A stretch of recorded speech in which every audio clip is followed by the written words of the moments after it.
Hey folks, hope you're having a good week. So many of you know that I make bread, and I make our own bread here at our house for our family, and I make a few loaves a week, and I like to share that with people that I come in contact with, family members, friends. And so the other day I gave a loaf that I just made that afternoon to the neighbor girl who's friends with our daughter Jaya next door. And she ran that over to her house and gave it to her parents. And immediately her parents, she said, were like vultures around the bread and just started to devour it. And she said even her dad had gotten up from the couch and ran over to the kitchen when he found out that she had brought a loaf of my bread to their house.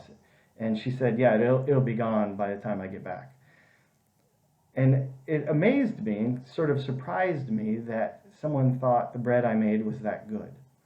In my mind, I don't think it's that spectacular, and when I eat it I think it could be better, and I share it with other people sort of reluctantly. I like to do it because hopefully it brings joy to people's lives, but deep down in my own soul in my own mind, I'm questioning my move and wondering if really what I'm sharing is worth it, and if it's that good, and if people really like it.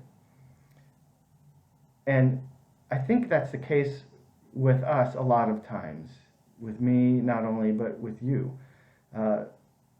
We play down our own value in the world, and we think we're not as good as we ought. None of us are perfect, and we shouldn't be really too proud of ourselves either, the other end of the spectrum. But sometimes we think down on ourselves when really we have something valuable that people appreciate. Whether it's a talent or a gift or a passion or just who we are, you have something of value for the people in the world around you. And it's worth more than you think it is. Your life is more valuable to the people around you than you think it might be. And so I want to share that with you today to remind you that God has gifted you. God has given you talents. God has given you a personality or passions or whatever, specifically to benefit people in the world around you. And we need that. Whatever it is, it's a greater value and a greater contribution to this world than you might think it is.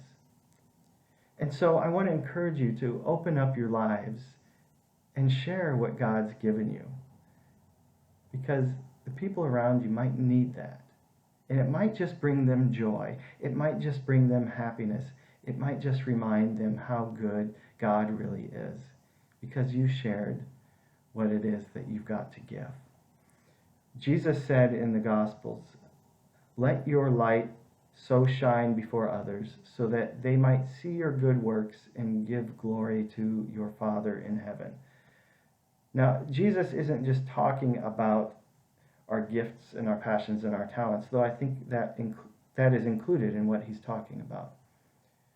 But let your life be a light. And don't think for a second that you don't have something to offer, or that what you have to offer really isn't that good, because it's probably better than you think. And so let God guide you. Let God work through you. Let God shine through what you have to give to the world around you today. Have a good day. We'll see you on Sunday.